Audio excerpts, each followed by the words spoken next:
Como les dije en el tema de ayer, la propuesta es recorrer juntos el camino que llevó a Jesús al Calvario. Ayer seguimos a Jesús a una fiesta en casa de Simón el leproso. Hoy, al igual que aquel domingo o primer día de la semana, acompañaremos a Jesús camino a Jerusalén para observar nuevamente a los personajes que rodearon en aquella ocasión a nuestro Salvador. El relato de hoy lo haré desde el Evangelio de Lucas, capítulo 19, versículo 29 al 38. Al acercarse a Betfagé y a Betania, al monte que se llama de los Olivos, envió a 2 de sus discípulos diciendo: Id a la aldea de enfrente y al entrar en ella hallaréis un asno atado en el cual ningún hombre ha montado jamás. Desatadlo y traedlo. Y si alguien os pregunta, ¿por qué lo desatáis?, le responderéis así: porque el Señor lo necesita. Fueron los que habían sido enviados y hallaron como les dijo. Cuando desataban el asno, sus dueños le dijeron: ¿por qué desatáis el asno? Ellos dijeron: porque el Señor los necesita. Lo trajeron a Jesús y habiendo echado sus mantos sobre el asno, subieron a Jesús encima. Y a su paso tendían sus mantos por el camino.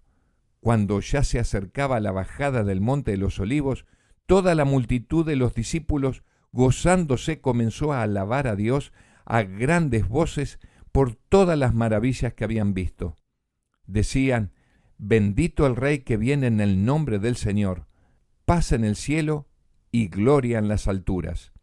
En esta ocasión, siendo dueño y sustentador del universo y todo lo que en él se encuentra, dependió de la buena voluntad de los dueños de un asno para entrar en Jerusalén. Lo más increíble es que esta escena era el cumplimiento exacto de una profecía que 500 años antes había sido dada por el profeta Zacarías. Esta profecía se estaba cumpliendo en ese preciso momento. El que siempre había rechazado los honores reales iba a entrar en Jerusalén como el prometido heredero del trono de David. Ni bien se sentó en el pequeño asno, un grito de triunfo rasgó el aire. La multitud lo aclamó como Mesías, como su rey. Jesús aceptaba ahora el homenaje que nunca antes había permitido que se le rindiera. Y los discípulos recibieron esto como una prueba de que se realizarían sus grandes esperanzas y le verían establecerse en el trono. La multitud estaba convencida de que su hora de emancipación estaba cerca y en su imaginación veían a los ejércitos romanos expulsados de Jerusalén. A diferencia de famosos generales de la antigüedad que entraban en la ciudad seguidos por afligidos cautivos, Jesús estaba seguido por los gloriosos trofeos de su obra de amor por los pecadores.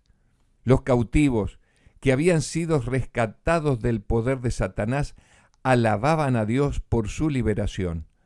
Los ciegos, a quienes había restaurado la vista, abrían la marcha. Los mudos, cuya lengua él había desatado, cantaban las más sonoras alabanzas.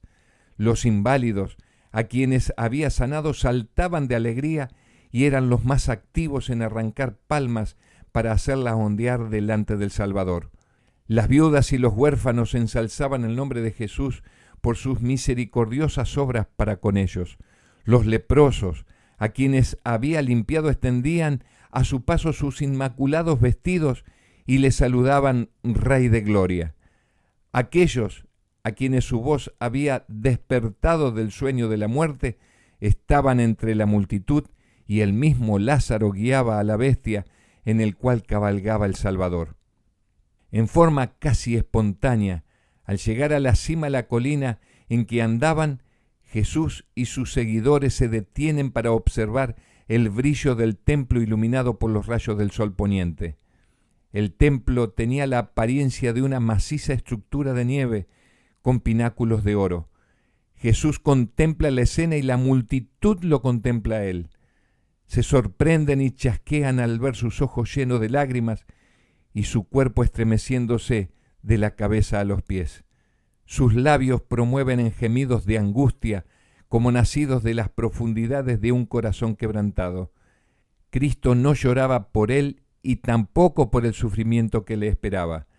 Cristo lloraba porque en su visión profética veía lo que le esperaba a su amada Jerusalén y a sus habitantes. Lloraba por lo que Jerusalén pudo haber sido y no fue. Jesús veía a Jerusalén destruida con su templo y sus palacios.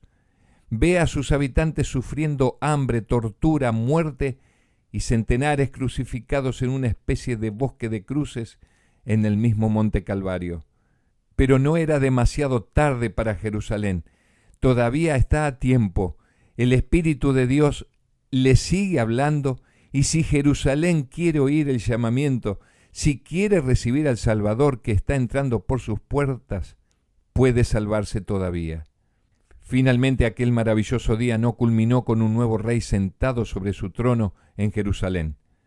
De todos los que rodeaban a Jesús, y se contaban por millares, nadie entendía el significado de su misión.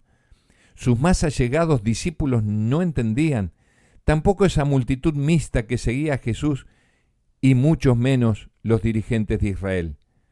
¿Será que la historia se vuelve a repetir?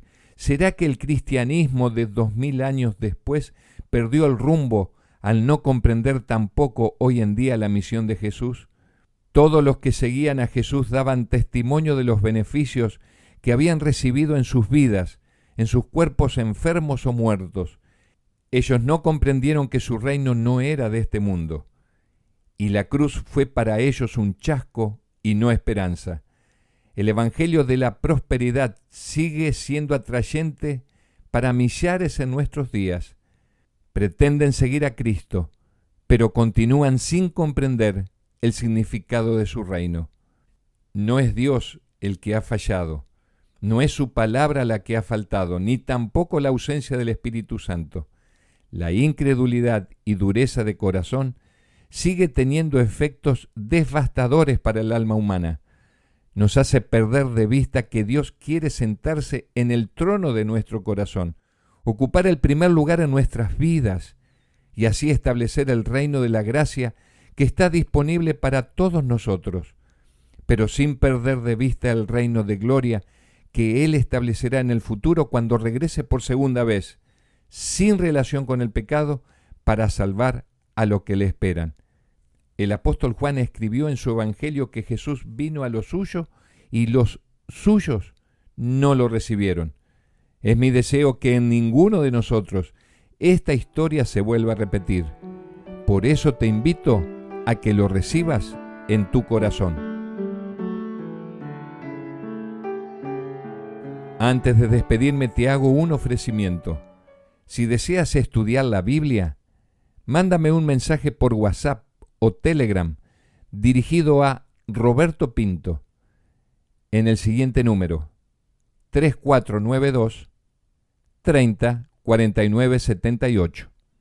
Repito para que lo anotes: 3492 30 49 78. 3492 30 49 78.